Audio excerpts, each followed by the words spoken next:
So recently I was reading a book about Tibet in the 1940s and 1950s, and the author talks about mass amounts of people moving around trying to escape Tibet. And they were in eastern Tibet in the book, so they had long ways to go to get to India, and they were in the northeast corner. And many of the Buddhist teachers urged people to refrain from retaliating against the communist, and they taught them to, you know, work with their minds and practice meditating on and practicing love and compassion. And they also, some of them went to the communists and tried to explain the doctrine of nonviolence to them. And they were facing a very extremely difficult situation. And they were trying to see everybody in the situation through compassion, through the eyes of compassion. And they were seeing their land, their culture, and their people attacked, and they held to the teachings. And of course, we know that many of the monks, some of the monks did disrobe and join the resistance fighters, but many of them wouldn't think of doing that. Many of them wouldn't think of killing the communists or think of killing anyone. One Rinpoche who was leading a group across Tibet trying to get to India said that none of the people in his group, and he was leading hundreds of people, he said none of the people in his group ever considered killing any of the wildlife that they saw, even though they were starving themselves. And he was very touched by that. He said it was very heartwarming. And it took a while for some people to decide that leaving Tibet was a good idea. Many of them were wavering, thought things would work out or calm down. And as things got worse, then even they started to understand that they needed to do what they could. But some stayed long when they even knew that they needed to leave because the people around them needed them. And they wanted to do what they could to help. So currently there's a lot of negativity going on in the world in the form of the pandemic, environmental degradation, climate change, and political divisiveness, war and famine in places, an unprecedented amount of refugees worldwide. And there's just on and on and on. Many things are going on. And it's good to be aware of these things and concerned about them, but it's also good to see them in perspective. They are the realities of this current life. And samsara is full of such sufferings, past, present, and future. And some situations are definitely more intense than others. But samsara is definitely a lost cause, and we need to escape. Escape is the only answer. And that is not to say that we shouldn't address the worldly problems of our time and do what we can to alleviate suffering as much as we can. But our focus, our main goal needs to be complete liberation for all sentient beings. And that means that we cannot let the concerns of this life and current problems distract us in a way to go astray from our values as we deal with current problems. Our spiritual practice must determine our mode of operation, of how we deal with things. So I have worked on some environmental issues, and I was around a lot of people who worked on a lot of different things. And I saw a lot of anger in myself and in others, anger towards people that were doing things that we were that were perpetuating the things we were trying to stop, such as clear-cutting forests, mining, strip mining mountaintops, killing bison, doing lab experiments on animals, and on of the kind of things that go on. And a lot of anger towards people about that, and anger towards a greedy consumer society that we saw as destroying our planet and everything on it. And this anger wasn't and isn't helpful. And so I am very grateful for the teachings on love and compassion and fortitude and patience. We share this planet with a huge amount of other humans, and we need their cooperation in order to address these problems. And that anger and hatred is not going to elicit that cooperation. So we have to do an immense amount of work on our own minds in order to be able to bring something positive to the situations that we face.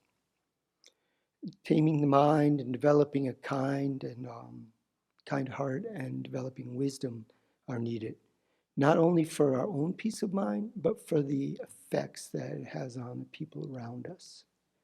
So imagine if world leaders had great compassion. Imagine if Marx and Engels had had great compassion, what the Communist Manifesto would have looked like instead of what it did look like. Imagine if people like Hitler, Stalin, Mao, Lenin, Ho Chi Minh, Grant, Custard, imagine if these people had had great compassion instead of being driven by afflictions. But leaders not only set examples for others, they're put in power by others. They are a reflection and a product of the society they arise from. And so we, ordinary people, need to cultivate our own hearts and minds. This is where compassion and wisdom can be manifest in this world. And it's the only place I can manifest compassion and love and kindness is within myself, in my own mind stream. And in worldly situations, love and compassion won't always win out. And wisdom, even common sense, won't always win out. And we need to accept this. We need to accept this as the case and still be able to respond with love and compassion and wisdom anyway. Just as some of the practitioners of Tibet did when they were faced with great aggression and the loss of their country. So sometime around 1958 or 59, it was a Rinpoche, Dingo Chensi Rinpoche, who wrote to another Rinpoche saying, "You must not depend too much on others. If all acts are performed according to the Dharma, they cannot fail. We have been looking for somewhere on the borders of Tibet and India to establish a community, but so far we have been unsuccessful. Indeed, until there is freedom from the bondage of egoism, there can be no permanent refuge and no abiding refuge in this world." And this is true. It's samsara. It's changing. There's nothing that you can rely on. Even as I know this body will someday cease, so will our current society and even our planet. There is no permanent abiding refuge in this world.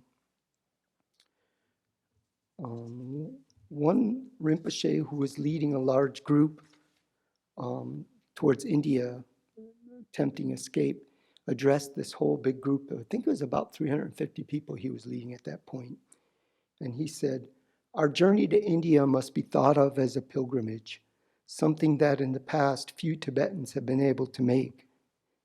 Whether or not India has changed, the spiritual blessing imparted to that country by the presence of the Buddha remains. The places where he lived, freed himself from the bondage of samsara, taught and died have eternal value. It is fortunate for us that our way is hard and that we are struggling against greater difficulties than the pilgrims of the past, for this means we shall learn and profit the more from our journey. We should not be thinking only about the enemies threatening us from without. Each moment we should be aware of ourselves and of the forces of destruction that threaten each person from within. If we fail in this, we are indeed putting the spiritual object of our journey in jeopardy. Each step along the way should be holy and precious to us. And so I was thinking that we are on a spiritual journey, and that journey and its goals are more important than the things we might have to endure in this life.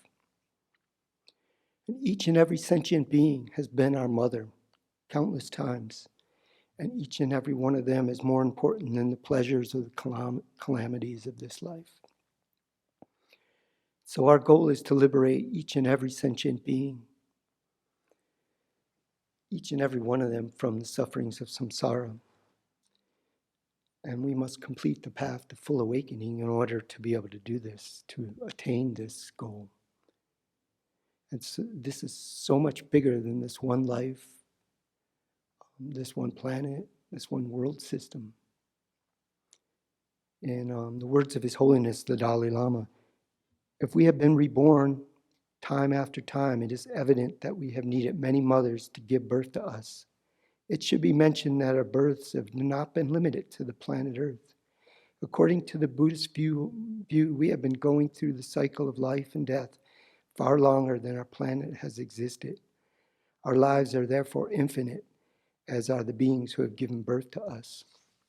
So this is what has been on my mind a bit and has been alive for me right now, trying to keep the concerns of this life in perspective and hold to the Buddhist worldview, and trying to keep my mind stable when thinking about the different things that are going on in this world, and to approach the worldly situations with a bodhicitta motivation, and keep that in mind regardless of what comes up in day-to-day life.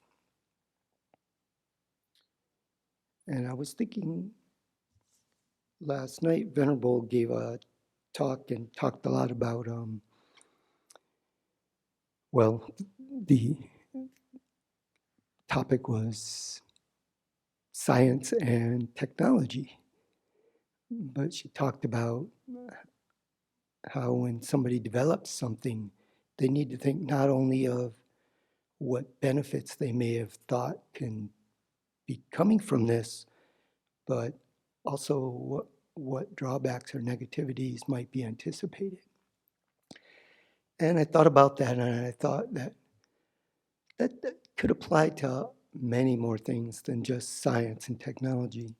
And it could apply to everything we do, everything we think, how we let our minds go.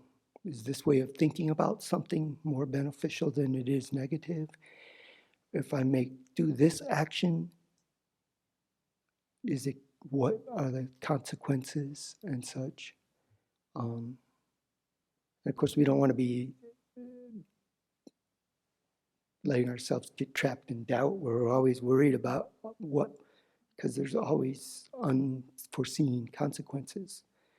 But just to have the right motivation and bring the right motivation into everything we do, no matter what comes up.